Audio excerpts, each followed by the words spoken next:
राधे राधे, हरे कृष्णा। आप सभी पर कान्हा जी का आशीर्वाद सदा बना रहे। आज दिनांक है 25 जनवरी, दिन है शनिवार और आज माघ मास का 12वां दिन है। आज आप सुनेंगे माघ मास महात्म्य का 12वां अध्याय। उससे पहले सुनिए सदन कसाई की कथा और इस कथा के माध्यम से यह भी आप जानेंगे कि अपने कर्मों को छोटा नहीं समझना चाहिए। चाहे वह किसानी हो या व्यापार, अगर आपकी छोटी सी दुकान है तो भी अच्छा है। नाम जप करें और सत्य से जो भी आपकी कमाई हो उससे सादा जीवन जिए। आपका परिवार आगे चलकर बहुत उन्नति को प्राप्त होगा। अगर आप बेईमानी करके अधर्म आचरण करेंगे तो एक दिन आपको उसी परिवार के लिए रोना पड़ेगा जिसके लिए आप पापा आचरण करते हैं। एक बार सदन नाम के एक संत थे जिनका जन्म कसाई कुल में हुआ था। उन्होंने कुल के व्यापार को अपनाया। अब वह कसाई वाड़े से मांस लाकर बेचा करते और खूब भजन करते। वह ऐसे ज्ञानी महात्मा थे कि बड़े बड़े संत उनसे सत्संग सुनने जाते थे। एक बार वह भगवान जगन्नाथ जी के दर्शन करने के लिए चले। पहले के समय में आजकल की तरह सवारियां या फिर यातायात के साधन नहीं थे, पैदल यात्रा ही करनी होती थी। अब एक बार वह गांव में भिक्षा मांगकर खाने के लिए गए। संतों में एक आकर्षण होता है। उनका रूप भले ही बिगड़ा हुआ दिखाई दे, उनके वस्त्र भले ही आकर्षक ना हो, सुंदर ना हो, लेकिन उनको देखते रहने और उनसे बात करने का अनायास मन करता है। अब जिस घर में सदन कसाई भिक्षा मांगने गए थे, उस घर की महिला उन्हें देखकर आकर्षित हो गई। उसने कहा कि मेरी इच्छा है कि आज आप हमारे घर आकर भोजन कर लीजिए। उन्होंने उस महिला का भाव देखते हुए कहा कि ठीक है। अब उनसे करुणावश यह गलती हो गई कि उन्होंने उस महिला का प्रस्ताव स्वीकार कर लिया। शास्त्र आज्ञा करता है संतों को 5 घरों के दरवाजे के बाहर से ही मांग कर लेना चाहिए। अब संतों को घर के अंदर जाने की आज्ञा नहीं है। दरवाजे से जोर से 3 बार तक आवाज देकर फिर आगे बढ़ जाना चाहिए। संतों को उदर पोषण करके भोजन करने के लिए, यानी कि पेट भरकर भोजन करने के बाद भजन करने के लिए केवल रोटी मांगने का ही अधिकार है।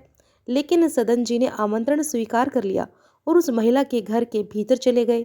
अब महिला ने उन्हें भीतर बिठाने के बाद पूछा कि आप कहाँ जा रहे हैं। यह जानने पर कि वह जगन्नाथ जी के दर्शन करने जा रहे हैं, उस महिला ने कहा कि रात होने में थोड़ा ही समय रह गया है, आप कहीं ना कहीं तो रुकेंगे ही। एक काम कीजिए कि आज आप हमारे ही घर पर रुक जाइए। अब सदन जी के दयालु हृदय की वजह से अब उनसे दूसरी गलती भी हो गई। पहली गलती तो यह हुई कि उन्होंने एक महिला के कहने पर उसके घर में भोजन करने का आमंत्रण स्वीकार करा। दूसरा, उसके घर पर विश्राम करने के बारे में कहा तो वह तैयार हो गए। यह दूसरी गलती उनसे हुई। जबकि एक विरक्त संत को, यानी जो सन्यासी होते हैं, उन्हें कभी गृहस्थ के घर में शयन नहीं करना चाहिए, क्योंकि उनके आसन में गृहस्थ के परमाणु होते हैं। अगर कभी शयन करने का भाव बने तो घर के बाहर छप्पर में या फिर खुले आंगन में या फिर गांव के किसी मंदिर में ही सोना चाहिए। यह अति आवश्यक होता है। तो साधु कमंडल में गंगा जल रखते हैं। जल डालकर स्थान पवित्र कर लिया और फिर स्वयं का आसन बिछाकर कुछ क्षण के लिए बैठ गए। लेकिन किसी भी गृहस्थ के यहाँ एक साधु को कभी शयन यानी कि सोना नहीं चाहिए। अब उस महिला के अंदर एक काम भाव आ गया और वह रात में उठकर सदन जी के पास गई और उसने अपनी भावना प्रकट की। तो सदन जी ने उनसे कहा कि तुम्हारा पति है, तुम ऐसी बातें क्यों सोचती हो। अब काम के प्रति आसक्त उस महिला ने संत की बातों को किसी दूसरे ही तरीके से ले लिया। वो उसका दूसरा ही अर्थ समझ बैठी। तो उसने सोचा कि इनके कहने का मतलब यह है कि अभी तुम्हारा पति जीवित है। तो उसने घर के भीतर जाकर अपने पति को मार दिया। मांत व्यक्ति कुछ भी कर सकता है। उसने इसके बाद जाकर सदन जी को इसके बारे में बताया।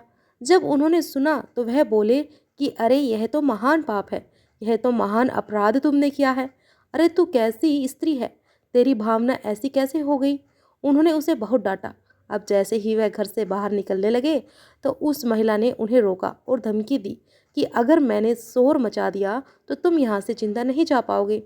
अब सदन जी ने कहा कि मुझे मृत्यु स्वीकार है, लेकिन गलत आचरण स्वीकार नहीं है। अब उस महिला ने देखते ही देखते खूब हल्ला मचा दिया। अब वह चीख चीख कर गांव वालों को बुलाने लगी, रोने और विलाप करने लगी और चीख चीख कर चिल्ला चिल्ला कर कहने लगी कि देखो रात में इनको साधु समझकर हमने यहाँ रहने दिया, लेकिन रात में इन्होंने मुझे छेड़ने की कोशिश की और जब मेरे पति ने विरोध किया तो इन्होंने मेरे पति की हत्या कर दी और मुझे छेड़ने के लिए तैयार हो गए। अब वह तो मैंने हल्ला मचा दिया और आप लोग आ गए, नहीं तो जाने यह मेरे साथ क्या करते। अब गांव वालों ने उस महिला की बातों पर विश्वास करके उनकी पिटाई कर दी और उन्हें बांध दिया और अगली सुबह उन्हें राजा के पास लेकर गए। इधर सदन जी मुस्कुरा रहे थे, सोच रहे थे कि जगन्नाथ जी आपने तो बड़ी ही सुंदर लीला की है। भक्तों के सामने संसार थोड़ी होता है, केवल भगवान होते हैं। भगत तो केवल भगवान को ही देखता है, जैसे सारी यह सब लीलाएं उनकी ही हो। अब राजा के सामने सदन जी को पेश किया गया और राजा ने सदन जी से कहा कि हम आपकी ही स्वीकृति से दंड देंगे, जो आपको स्वीकार हो वैसे ही सजा आपको देंगे। अब पहले आप यह बताइए कि आपने अपराध क्या किया है।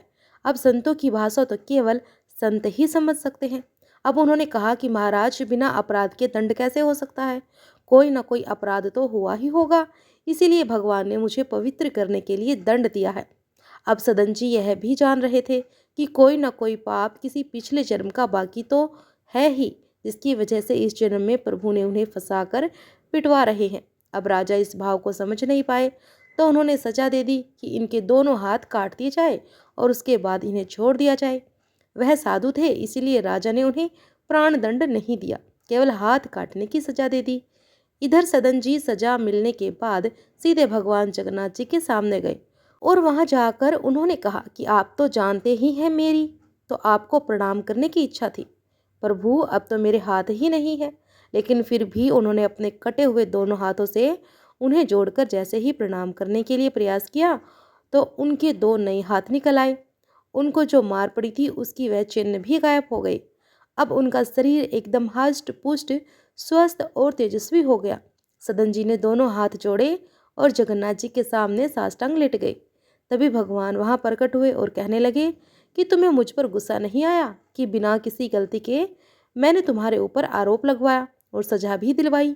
तब सदन जी ने ठाकुर जी से कहा कि प्रभु, मुझे तो आपकी हर चेष्टा में केवल और केवल प्यार ही दिखाई देता है। जरूर यह सब करने के पीछे भी आपका प्रेम ही होगा। तो ऐसे थे सदन कसाई और उनके ठाकुर जी। इस तरह की लीलाएं ठाकुर जी रचा करते हैं अपने भक्तों के साथ में। यह कथा आपको कैसी लगी, आज भी वीडियो को लाइक करके कमेंट बॉक्स में जरूर बताइएगा। अब सुनिए आज का अध्याय। श्री सूत जी कहते हैं कि उन श्रेष्ठ ब्राह्मणों को वह उत्तम नगर दान करके राजा चमत्कार धन्य धन्य हो गए।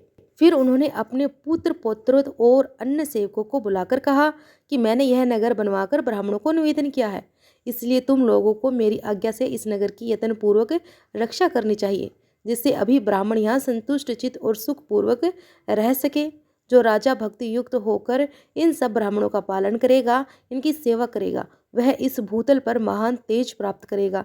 ब्राह्मणों के प्रसाद से और मेरे वचन से वह दीर्घायु और निरोगी रहेगा। इसके विपरीत जो कोई इनके प्रति द्वेष रखकर इन श्रेष्ठ ब्राह्मणों को कष्ट पहुंचाएगा, वह निश्चय ही नरक में जाएगा। ऐसा कहकर राजा चमत्कार तपस्या में लीन हो गई और उनके पुत्र पौत्र आदि ने भी उनकी दी हुई शिक्षा के अनुसार ही बर्ताव किया। पुत्रों को राज और ब्राह्मणों को नगर देकर राजा ने अपने लिए शंख तीर्थ में आश्रम बनाया और वहीं रहकर बड़ी श्रद्धा के साथ देवादिदेव महेश्वर की आराधना की। उनकी आराधना से प्रसन्न होकर महादेव जी ने प्रत्यक्ष दर्शन दिया और कहने लगे कि हे राजन, मुझसे मनवांछित वर मांगो। अब राजा कहने लगे कि प्रभु, अनेक तीर्थों का आश्चर्य भूत यह पुण्यतर क्षेत्र आप भगवान हटकेश्वर के महात्म्य से सब पापों का नाश करने वाला है। संपूर्ण देवताओं के अधीश्वर मैंने श्रद्धा युक्त पवित्र चित्त से इस उत्तम नगर का निर्माण करा के इसे ब्राह्मणों की सेवा में समर्पित कर दिया है। इस नगर में आप अपने समस्त पार्षद गणों के साथ सदा अचल रूप से निवास करें। भगवान शिव ने कहा कि हे राजन, मैं इस नगर में अचल होकर निवास करूंगा, इसीलिए तीनों लोकों में अचलेश्वर नाम से मेरी ख्याति होगी। जो मनुष्य यहाँ स्थित हुए मेरे स्वरूप का भक्तिपूर्वक दर्शन करेगा, उसके यहाँ संपूर्ण देवताओं की विभूतियां अविचल रूप से निवास करेगी। जो माघ मास के शुक्ल पक्ष की चतुर्दशी में श्रद्धा पूर्वक मेरे लिंगमय विग्रह को घी से स्नान कराएगा, उसका समस्त पाप सूर्योदय से अंधकार की तरह नष्ट हो जाएगा। इसलिए हे राजन, तुम यही मेरे लिंगमय स्वरूप की स्थापना करो। मैं यहाँ अचल रूप से अवश्य ही निवास करूंगा। ऐसा कहकर देवेश्वर शिव अंतर्धन हो गए। फिर राजा ने शीघ्रता पूर्वक एक परम मनोहर मंदिर तैयार कराया और उसमें शिवलिंग को स्थापित किया। उसके दर्शन, स्पर्श, ध्यान और पूजन से मनुष्य जन्म से लेकर मृत्यु तक के पापों से मुक्त हो जाता है। शिवलिंग की स्थापना जब हो गई तब एक आकाशवाणी हुई कि हे राजन, मैं इस लिंग में नित्य निरंतर निवास करूंगा। मेरे इस विग्रह की छाया सदा अचल होगी। वह केवल पृष्ठभाग की ओर रहेगी, दूसरा किसी दिशा में स्थित नहीं होगी। फिर राजा ने सभी दिशाओं में सूर्य के स्थित होने पर उस शिवलिंग की छाया को सदा एक ही रूप से अविचल देखा, जिससे उन्हें बड़ी प्रसन्नता हुई। और फिर उन्होंने भूमि में मस्तक रखकर उस शिवलिंग को प्रणाम करके अपने आप को धन्य माना। श्री सूत जी कहते हैं कि हे महर्षियों, आज भी उस शिवलिंग की छाया वैसे ही दिखाई देती है, जो सबको विस्मय में डालने वाली है। जिसकी मृत्यु 6 महीने के भीतर ही होने वाली है, वह उस छाया को नहीं देख पाता। उस क्षेत्र में रहने वाले सब मनुष्य भगवान अचलेश्वर के महात्म्य से संपूर्ण मनोवांछित फल प्राप्त कर लेते हैं। महर्षि उस तीर्थ में चैत्र कृष्ण चतुर्दशी को ब्राह्मण, विष्णु और शिव आदि सभी देवता, संपूर्ण तीर्थ, सभी मंदिर, नदी और समुद्र आदि जो भी पवित्र करने वाली शक्तियां हैं, वे सब उपस्थित होती हैं। जिस समय इंद्र रक्त श्रृंग पर्वत को उस प्रदेश में ले आए थे, उसी समय उन्होंने यह कह दिया था कि तुम्हारे समीप सब देवता आएंगे। इसीलिए उस समय एक बार उस पर्वत की परिक्रमा कर लेने पर उत्तम कल्याण की प्राप्ति होती है। उस दिन वहाँ जो कुछ भी आदर पूर्वक दान किया जाता है, वह सूर्य और चंद्रमा की स्थिति काल तक अक्षय पुण्य देने वाला होता है। जो कोई मनुष्य वहाँ भक्ति पूर्वक उत्तम अन्न से ब्राह्मणों को भोजन कराता है, उसे गया तीर्थ का फल प्राप्त होता है। जो जिस कामना का चिंतन करते हुए उस पर्वत की परिक्रमा करता है, वह उसी कामना को पा लेता है। जो निष्काम भाव से उसकी परिक्रमा करता है, वह मोक्ष का भागी होता है। इसीलिए बुद्धिमान पुरुष को चाहिए कि वह सब कार्य छोड़कर प्रयत्न पूर्वक रक्तशृंग पर्वत के पास भूमि का दर्शन करे। ब्राह्मणों, भगवान हटकेश्वर का वह क्षेत्र स्मरण करने से भी मनुष्य को पवित्र कर देता है, फिर दर्शन और स्पर्श से पवित्र कर दे, इसके लिए तो कहना ही क्या है। श्री सूत जी कहते हैं कि हे ब्राह्मणों, उस क्षेत्र की लंबाई चौड़ाई 5 कोस की है। उसके पूर्व में गया, शीर्ष पश्चिम में नरसिंह जी का स्थान है और दक्षिण तथा उत्तर में गोकर्ण शिव है। पहले वह हाटकेश्वर क्षेत्र कहलाता था। आगे चलकर वही संसार में सर्वपातनाशक उत्तम तीर्थ के रूप में विख्यात हो गया। राजा चमत्कार ने जब से वहाँ स्थान ब्राह्मणों को दे दिया है, तब से उन्हीं के नाम से उसकी प्रसिद्धि हुई है और लोग उसे चमत्कारपुर कहने लगे हैं। पूर्व काल में विद्रुत नाम से प्रसिद्ध एक वंशी राजा हो गए, जो बड़े बड़े यज्ञ करने वाले और दान पुण्य करने वाले।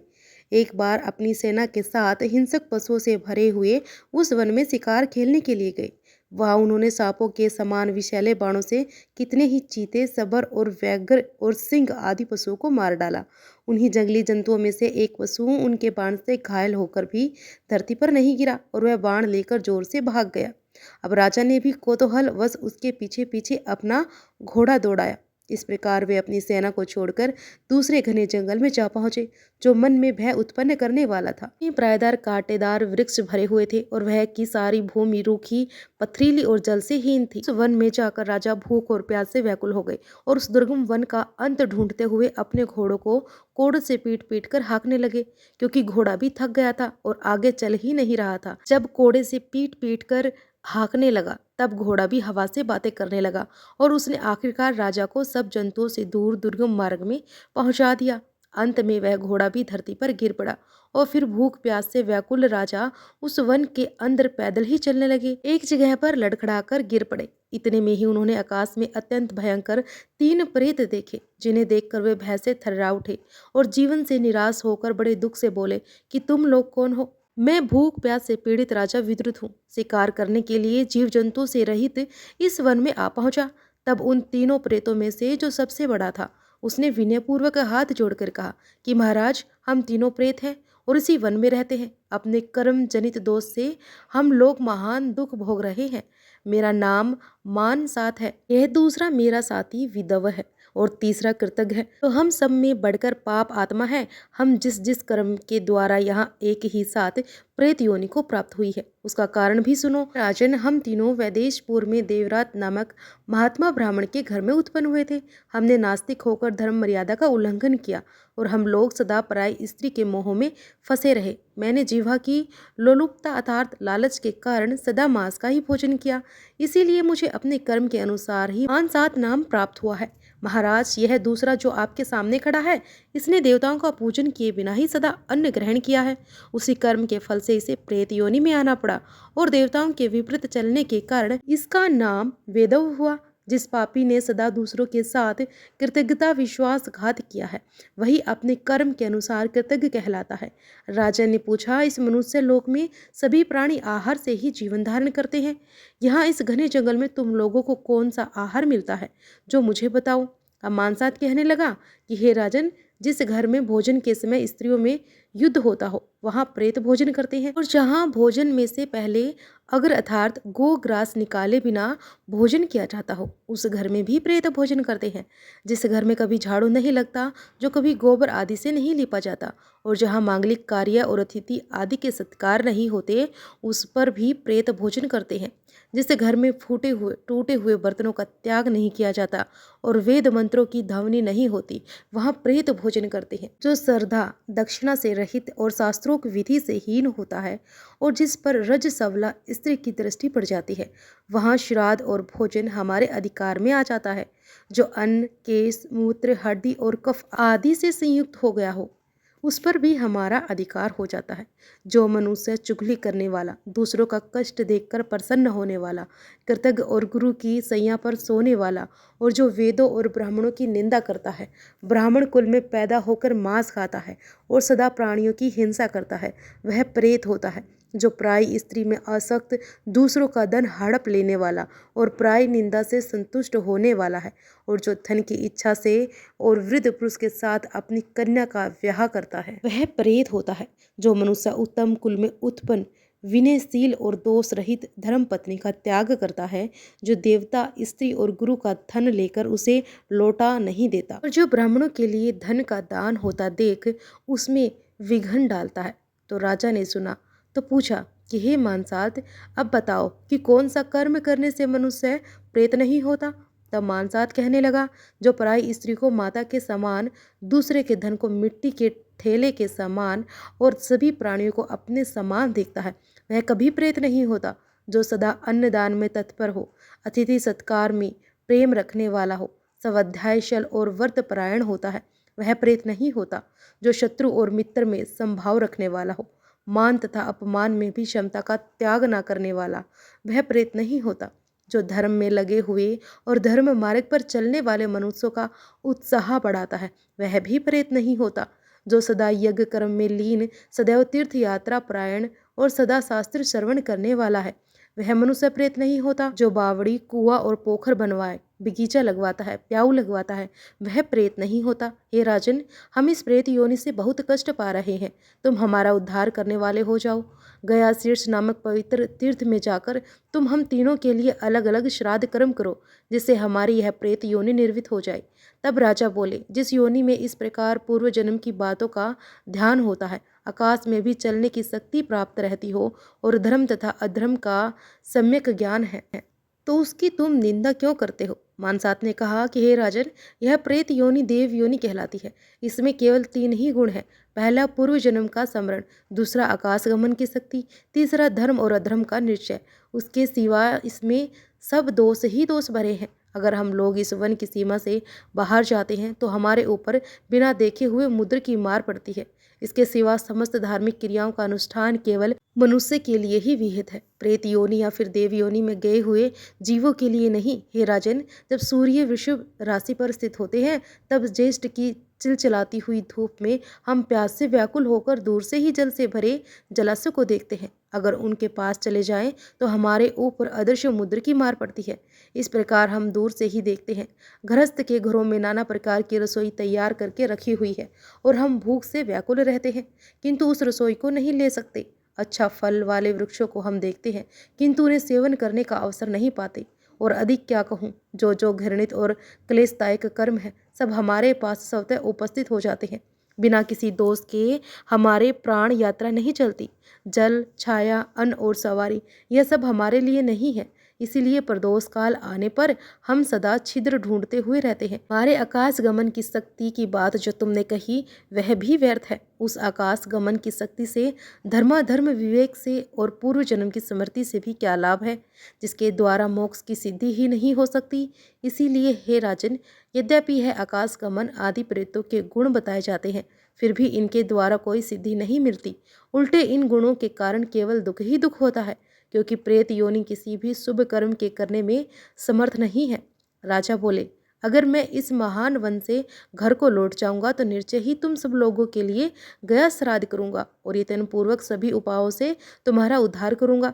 इस समय तुम मुझे मनुष्यों से सेवित कोई जलाशय बताओ, जिससे जल प्राप्त करके मैं तुम्हारा उपकार कर सकूं। अब मानसात ने कहा कि हे राजन, इस स्थान से थोड़ी ही दूर पर एक जलाशय है जो तरह तरह के वृक्षों से घिरा हुआ है और चित्त को सुख प्रदान करने वाला है। तुम यहाँ से सीधे उत्तर की ओर चले जाओ। अब सूत जी कहने लगे, तदंतर राजा विदुरथ धीरे धीरे उत्तर दिशा की ओर चल पड़े। थोड़ी ही दूर पर हरे भरे वृक्षों का समुदाय दिखाई पड़ा। वहां हंस, वक तथा सारस आदि पक्षी उड़ रहे थे। वहां पहुंचकर राजा ने सौम्य प्राणियों से सुशोभित मनोहर आश्रम देखा। वहां एक वृक्ष के नीचे तपस्वी जनों से सेवित मुनि श्रेष्ठ जैमिनी विराजमान थे। के समीप जाकर महाराज ने उनके चरणों में मस्तक झुकाया और भूमि पर बैठे हुए मुनि के शिष्यों को भी प्रणाम किया। उन सब ने राजाओं को देखकर पूछा कि महाराज, इस निर्जन वन में तुम कहाँ से आए हो? तब राजा ने कहा कि इस समय मुझे प्यास लग रही है, पहले पानी पीकर फिर मैं अपना सब हाल बताऊंगा। तब उन्होंने राजा को जल दिखा दिया। राजा ने उसमें प्रवेश करके जल पीकर प्यास बुझाई और नीचे गिरे हुए वृक्षों के फल लेकर इच्छा पूर्वक भोजन किया। पूरी तरह से तृप्त होने पर वे पुण्य महर्षि जैमिनी के पास आए और उन्होंने प्रणाम करके बैठ गए। फिर अपना वृत्तांत कहना प्रारंभ किया कि हे मुनिवर, मैं विद्रुत नाम से प्रसिद्ध राजा हूँ। महिष्मतिपुरी में मेरा निवास स्थान है और मैंने अपनी सेना साथ लेकर इस भयंकर वन में प्रवेश किया था। मेरे सब सैनिक लताओं और झाड़ियों की आड़ में छुपकर मुझसे अदृश्य हो गए।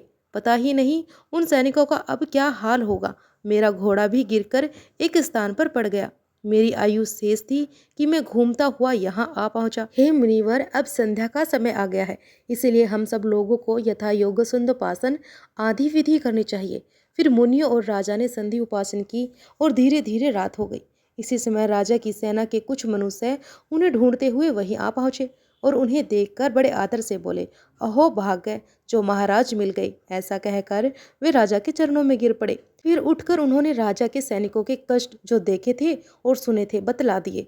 फिर उन सभी सेवकों के साथ राजा वृक्ष के नीचे ही पत्ते बिछाकर सो गए। फिर प्रातःकाल उठकर मुनिवर जैमिनी को प्रणाम करके उनकी आज्ञा लेकर अपने सेवकों के साथ महिष्मतिपुरी की ओर प्रस्थान किया।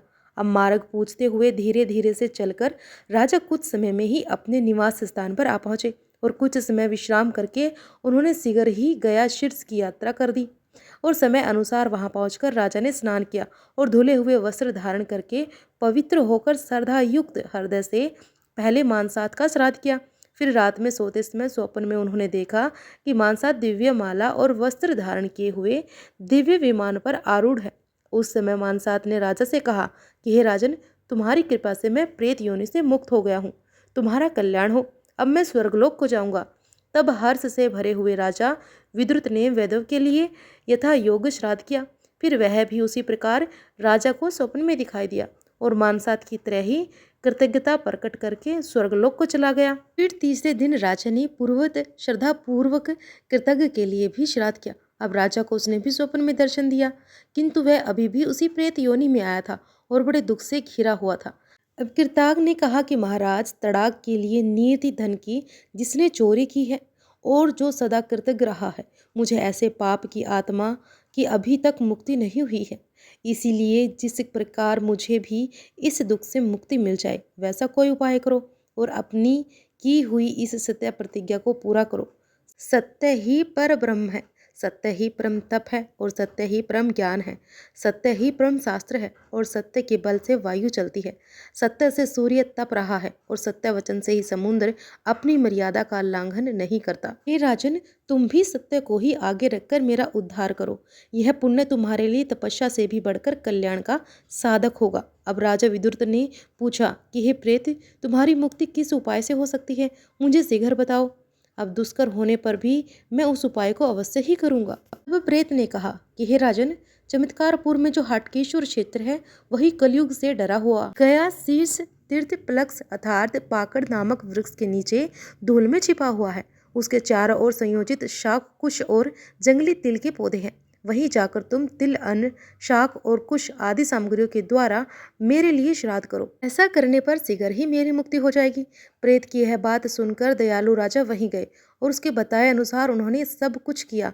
पहले जल के लिए वहां एक छोटा सा कुआं खोदा, फिर वेदों के प्रांगत श्रेष्ठ ब्राह्मणों को बुलाकर तगन के उद्देश्य से शास्त्रोक्त विधि के अनुसार श्राद्ध किया। उस श्राद्ध के पूर्ण होते ही कृतघ्न दिव्य रूपधारी पुरुष होकर श्रेष्ठ विमान पर सवार हुआ और विदुर से बोला कि प्रभु, आपकी कृपा से मैं इस भयंकर प्रेत शरीर से मुक्त हो गया।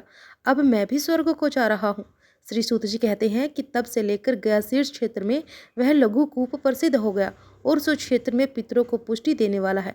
जो अश्विन मास में पितृपक्ष की अमासों को वहाँ कालशक जंगली तिल तैयार किए हुए अन्न और कुसा आदि के द्वारा श्राद्ध पूर्वक पितरों का श्राद्ध करता है, वह उत्तम फल का भागी होता है। इसीलिए उस तीर्थ में जाकर समय या फिर असमय में सदा ही प्रेतन पूर्वक श्राद्ध अवश्य ही करना चाहिए। हरे कृष्णा। आज के इस अध्याय में बस इतना ही। इसके आगे का वृतांत आप सभी अगले अध्याय में सुनना। जय श्री कृष्णा कमेंट बॉक्स में अवश्य लिखना और हमारे चैनल पर अगर आप नए हैं तो चैनल को सब्सक्राइब जरूर कर लीजिए और बेल आइकन प्रेस जरूर करिए ताकि आपको हमारे वीडियो के नोटिफिकेशन मिलते रहे।